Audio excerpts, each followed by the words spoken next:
UFC 253 Adesanya versus Costa took place last night, and I'm going to be going through the entire card, starting with the early prelims, ending with the main event of Adesanya versus Costa, giving my reaction and breakdown to every single fight on the card, starting with our early prelim opener of Khadis Ibragimov took on Danilo Marquez on the early prelim opener. It was a good scrap while it lasted. It wasn't a real good scrap while it lasted, to be honest with you. Khadis Ibragimov really annoyed me in this matchup. I thought he could have done way more. He was looking at the camera in the second round while having his back taken and just making sure he looked good for the camera to make sure he looked good for when he lost his third fight in a row and got cut from the UFC. I don't quite understand what the game plan was from him. He just didn't seem urgent enough against a guy in Danilo Marquez who's fought absolute cans his career. So I thought Khadis Ibragimov would get the job done, fought better competition. Of course, coming off a KO loss, but I thought was doing good on the feet, but just was nowhere near urgent enough in the grappling situations. Ended up losing position and giving up his back for certain moments of the fight, which was a little bit strange because apparently Danilo Marquez did not have a single submission attempt, according to the UFC schedule on Google, and the only one who had a submission attempt was Ibragimov, so I don't know how he could have possibly lost, judging by these stats, but Danilo Marquez definitely had the back in a lot of good positions and definitely won himself the first two rounds. Third round I thought could have gone to Khadis Ibragimov, but even in the third round he had the energy to escape the positions, but he didn't have that energy in the second, and it was weird to me. I thought Khadis Ibragimov looked stupid and he lost because of it. Good job. Khadis Ibragimov and Danilo Marquez moves on at 10-2 in the UFC at light heavyweight. Nice. New light heavyweight on the scene. Moving on. Cut Khadis Ibragimov immediately. He doesn't want to be here. Period. Moving on. Juan Espino versus Jeff Hughes. I picked Juan Espino to win. I thought this was one of the safest predictions on the card. In fact, I picked Juan Espino to win and put money on him to win in the first round. And I said he would win by first round submission, but I put money on him just period in the first round because he's so dominant. I hope that he stays active. I want to see him back in there within the next month. Like, before October's over, please get back in there, dude. You're 39. You don't have time to be doing this much longer, so please get back in there. Let's turn it back around. You didn't take any damage whatsoever. You completely ragdolled Jeff Hughes in the first round. Got the submission eventually. Like, go out there and get it done again, dude. Great performance by Juan Espino. Looked good on the feet, but the grappling is really where he takes over. Just so strong for the division, you know, and I think he could give a lot of people problems because right now at heavyweight, Curtis Blades is a good grappler, but other than that, we haven't really got too many dominant grappling guys right now on the come-up. We've got Greg Hardy, striker first, Cyril Gain, striker versus Tanabosa, striker, Maurice Green on a bit of a come-up. Well, he lost his last few fights, but Maurice Green, one of the newcomers, a striker as well. Justin Tafa, striker. Tom Aspinall, striker. We can go through all of them, and I'll burp as well while I go through them. Juan Espino, I think, would be a good addition and a mix-up at heavyweight with a grappling style. So I think I'd like to see him take on Alexander Romanov next, another grappler who's very dominant, and I'd like to see those two guys tussle in the first round for grappling superiority and book them against each other at the end of October. Moving on, up the card, I'm 1-1 so far on predictions on the early prelims. We start with William Knight versus Alexa Kimura. Forgettable. Grapplefest wasn't really too good from either guy, to be honest with you. I was surprised that Alexa Kimura gassed out so much. Picked him to win the fight. I thought he would win it and catch William Knight on the chin. He looked a little bit slow. William Knight looked not that good, so it was unfortunate of a performance. William Knight beat his best opponent, 6-1, 6-0 at the time, Alexa Kimura. Good performance from William Knight. Had a good performance, definitely. Alexa Kimura had a good moment in the fight. Had some good clinch control moments, but William Knight just... Alexa Kimura would go to the clinch and Knight would just outstrength him and sweep him and take him down. And then Kimura would go back to the clinch and then get taken down. And then Kimura would win every moment on the feet and then go back to the clinch and just to get taken down. It was a weird game plan from Kimura. He's a young guy though, so he's obviously got a lot of time to work on his fight IQ and his in-ring experience time. He's only had 6 fights in his career. William Knight was a little bit more experienced. Not good. Didn't look too good, but both guys did well.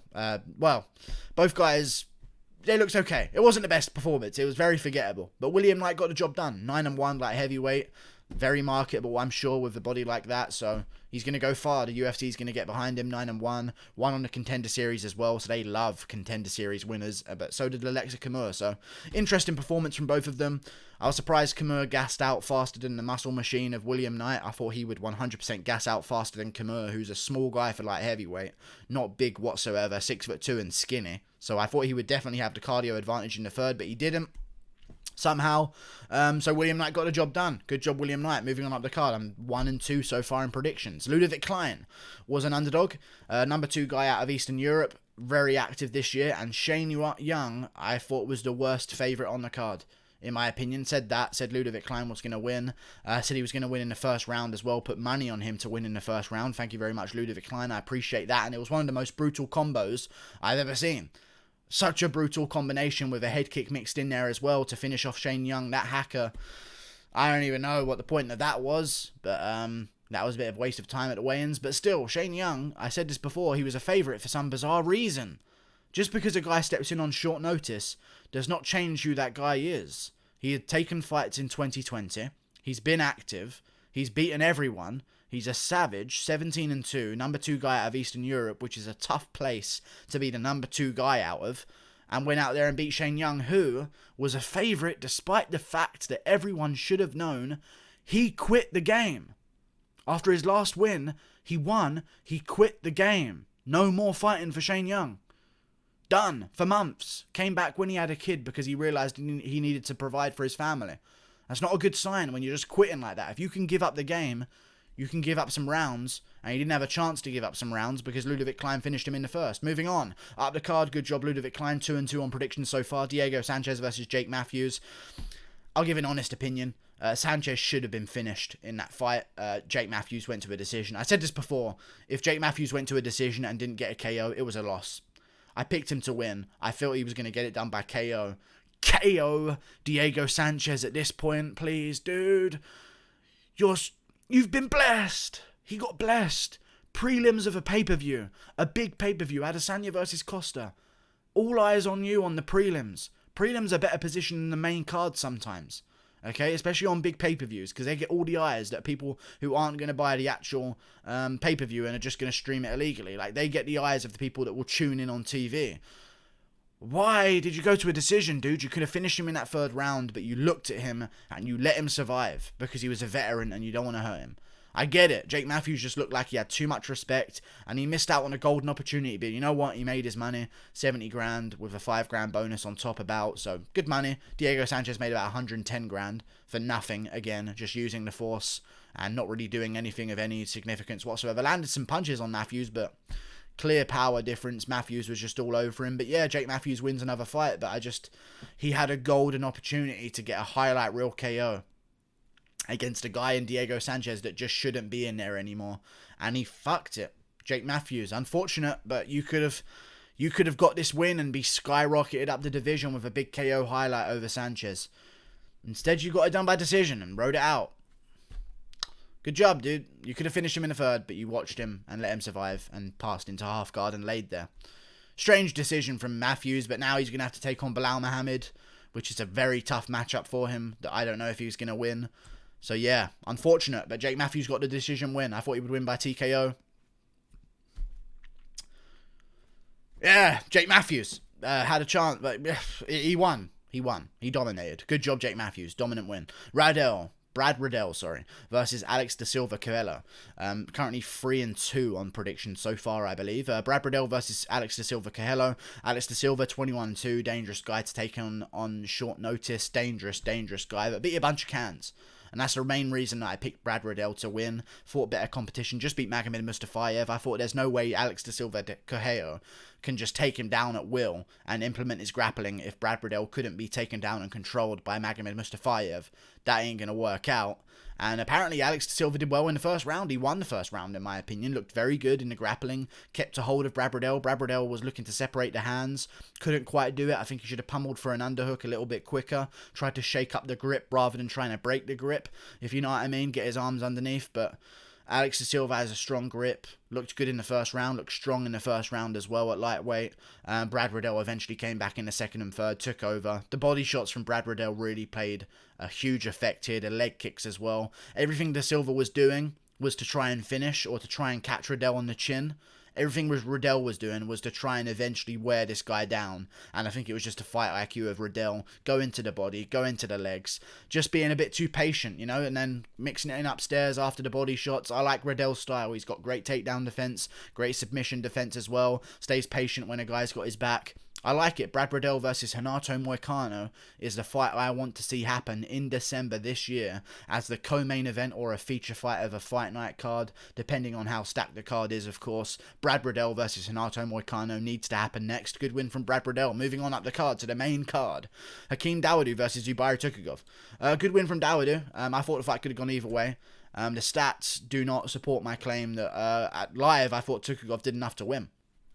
But the stats said otherwise. I thought that a lot of Dawodu's shots were bouncing off shoulders, glancing toes off of the shins of the foot. Like, it just didn't seem like Dawodu was landing all that many of the clean shots, but they still count as significant strikes, I guess, on the stats. And the judges went with that. I thought it was close. I'm not angry at the decision going the other way towards Dawodu against my prediction of Tukhugov, because Tukhugov, I didn't predict you to miss 5 pounds of weight. What the fuck are you doing, you absolute cunts? I'm glad you lost now. Regardless of if I predicted you to win, I'm glad you lost, because Dawodu deserved to win, because he was fighting a guy with 5 pounds on him, because you're a disgrace and a cheat, and you chose not to drain yourself in order to win bonus. Disgraceful. But still, I thought that Tukhugov could have got it done with ground control at the end of round 2 to win round 2 and round 1. But you know what? Dawodu had a good third round, good second round as well. Outstruck him pretty clearly, so I get it. It went to Dawodu. One of them kind of fights where I don't really mind. I don't think it was a robbery. I just think it could have gone the other way. Tukhugov had some good position. I didn't think Dawodu landed that many in the second round, but apparently he did. So good job, Dawodu. Got the job done. Great performance. Not really, though. It was a bit of a slow, lackluster fight for the main card. You shouldn't be on... Dawodu and Tukhugov should not be on the main card of a pay-per-view, and they didn't show up, and they didn't do anything they didn't do anything good whatsoever. So good job, Dawodu, but it's not going to blow up his career and his fame. You know what I mean? But it was still a good win, and he won against Tukhugov, which is huge. Tukhugov's a savage. So now I'd like to see Dawodu versus Grant Dawson to move on, and whoever wins him versus Dawson, which is a great style matchup, by the way, should definitely be looking to take on someone in the rankings eventually afterwards. But yeah, Dawodu versus Grant Dawson in December would be good. The winner of that one gets their shot in the rankings. Moving on up the card, Vieira versus Ciara Eubanks. Great fight. I thought Eubanks was going to win. I thought she was a good underdog on the card. She usually wins underdog fights. Vieira, close fight. Really close fight. I thought Eubanks could have definitely won a round. One thing I do want to mention as well, Dawodu apparently got the first round on some judges' scorecards against Tukhugov. That just didn't fucking happen. There was some 30-27 going on. That just didn't fucking happen. So that's the main problem I have. But still, Dawodu still could have got the job done. 29-28, I don't mind. Vieira versus Ciara Eubanks. Picked Eubanks. Vieira got it done. Again, close decision. Vieira just outlanded her. Total strikes. Got some takedowns as well in good moments. It's a shame that they represent the sport of MMA. And people have to understand that Vieira is number 7 in the world tonight. And that's how she looked. Number 7 in the fucking world of MMA. And that's what they look at. Disgraced women's MMA again.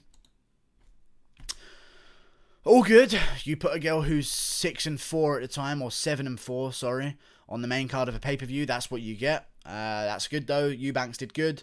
Vieira definitely got the win. They counted Vieira's ground control in the first round massively, but they didn't count Tukhugov's ground control in round 2 of their fight, because Eubanks was outstriking Vieira on the feet in the first round of their fight. Vieira got a takedown with 10 seconds left, had 10 seconds of control with not a lot of ground and pound, won herself the round because of it. And then Tukhugov, losing on strikes in the second round of his fight, takes a guy down for 1 minute and 10 seconds, not just 10 seconds, 1 minute and 10 seconds, and lands some ground and pound. Doesn't get the round for that. Weird, but still, good job Vieira, she won. Yeah, moving on. Fucking hell. Get Ciara Eubanks out of the UFC. She's 7-5. It's a disgrace. I don't like people seeing that shit. I don't like having to I will have someone... I know there's people at home right now that watch the sport that have to explain, oh, no. I know she's 7-4, but she's ranked. Like, there's some people that have to sit through that. Don't make them sit through that explanation. Moving on. Kai Kara-France versus Brandon Roy Val. Great performance from Brandon Roy Val. Great performance from Kai Kara-France. Both guys landing good shots. I picked Kara-France to win. Thought he'd win by decision. He's fought good guys. Went to a decision with Brandon Moreno. Very competitive decision. Brandon Roy Val beat Tim Elliott and was losing the whole fight. So I kind of thought, you know what? Not a good style. But Brandon Roy Val, UFC schedule said he was 5'7". He's actually 5'9".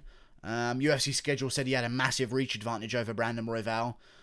He actually doesn't. He had a reach disadvantage. I wish I would have known those things before fight night and when they were in the cage, so I could actually make my prediction. Because he was way bigger than Kara France. Got 2 knockdowns. Spinning elbow once being cracked himself on the chin by Kara France. Kara France just got a little bit lackluster, a little bit sloppy. Lost the fight. Got cracked with a spinning elbow. One thing I do want to talk about though.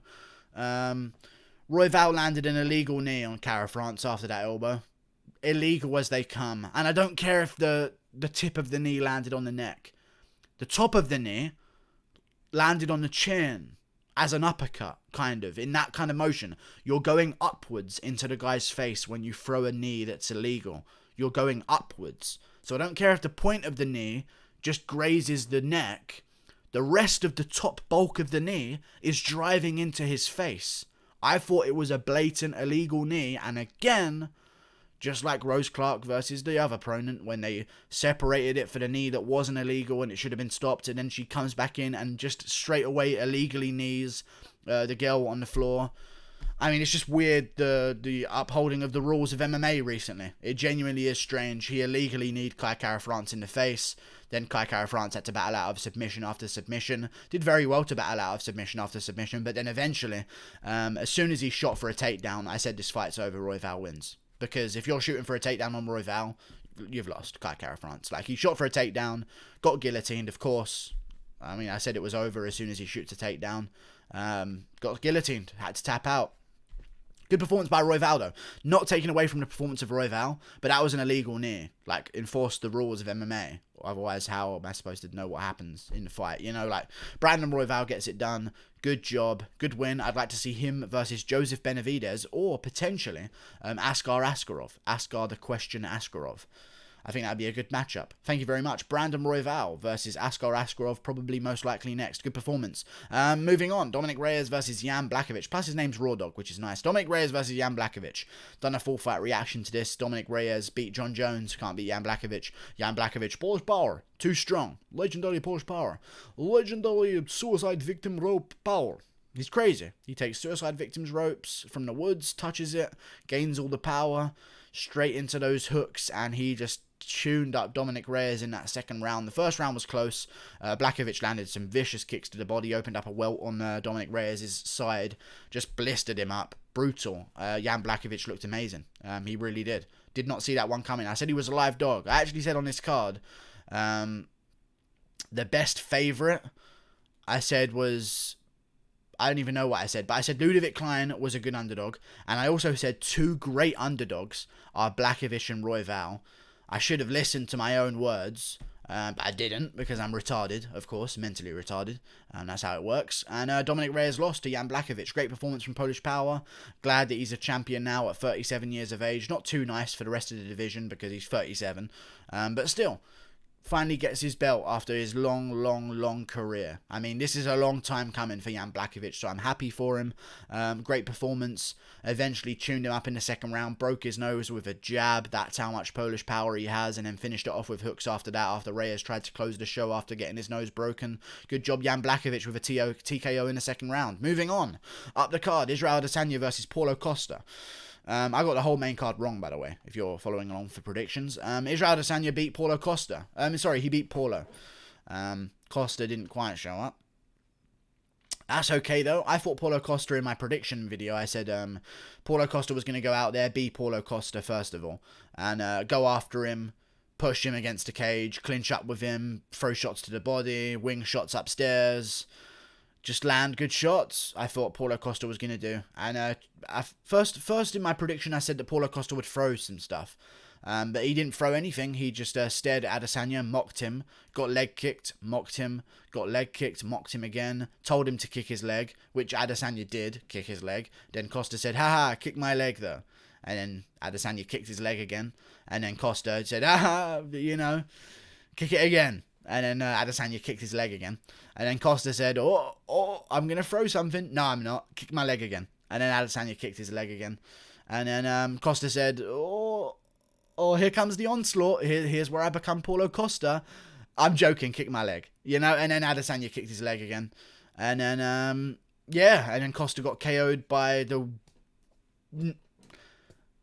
Not even an impactful punch. Just a left hook that glanced off the cheek and the lower temple and the upper cheek of Paulo Costa. The middle knuckle of Adesanya bounced off that area in a side-on collision, not a head-on collision. Sorry, side-on collision. You know, those collisions that create cuts, not KOs. And somehow KO'd Paulo Costa. 20-0 Adesanya. I mean, listen, Adesanya's last 2 performances, it's difficult to give him the full credit, but you got to give him credit here. He leg kicked Paulo Costa, broke him down. Same thing he did with Romero, but this time finished with a TKO. Good job, Adesanya. He got the finish. It's not a highlight reel finish. They won't be showing this one in the replays because there's not really a shot to show landing that's like a big poof, you know, the big KOs, bam, you know, and then you see the KO. There wasn't really that. So it's kind of a good performance. Great performance. Keeps his belt. Now he's probably going to take on the winner of Whittaker versus Jared Cannonier. I doubt he'll be moving up to light heavyweight. I just don't think the money's right for him to take on Jan Blachowicz. Like, him moving up, I think it would have to be a big name. Like, maybe if Rumble comes back and wins, then Adesanya wants to take on Rumble. They've sparred with each other before. Like, Adesanya was Rumble's training partner for the John Jones fights. So maybe they could do that one. But other than that, I mean, Paulo Costa just, showed up to get leg kicked and then gave up and didn't do anything that he should have done. Just weirdest game plan in the world. Adesanya wins. Romero is like that in his fights. So people were saying, look what happened to Romero. Maybe it's Adesanya doing it to him. No, Romero doesn't do what Costa does. Romero sits there like that until you go after him. Look at the Whittaker fight, first 2 rounds. That's all he did. Look at the Rockhold fight. Pretty much nothing, you know? Like, that's what Romero does. Paulo Costa goes out there and viciously onslaughts you, constantly. But he just stood there and got leg kicked and mocked him for it. He mocked Adesanya for himself getting leg kicked. Retarded shit, man. But good job, Adesanya. KO in the 2nd round. Kept his belt. Now he can have another fight. I hope he stays active because this was a big win. So hopefully they can turn him right back around for maybe March or February of next year. Under 6 months, preferably against a winner of Whittaker versus Cannonier would be good. I'd say February would be nice. So yeah, like and subscribe. Thank you for watching. Good card overall. Not a good night for predictions because it was a weird card. A little bit AIDS. A little bit autistic of the card. Not really understanding the game plans in a lot of the fights, but that's okay. Like and subscribe. Click that button there. Goodbye. Thanks for watching. We'll be back next week with good predictions. Don't you worry. Logic will prevail next week. But yeah, Adesanya beat Costa. Good job. Good job, Adesanya. We're not going to get into the titty. Watch my full fight reaction to it if you want to talk about his weird titty problem that he has. I don't know. Just check that out if you want to hear about it. Like and subscribe. Thank you for watching. Click that button there. Goodbye.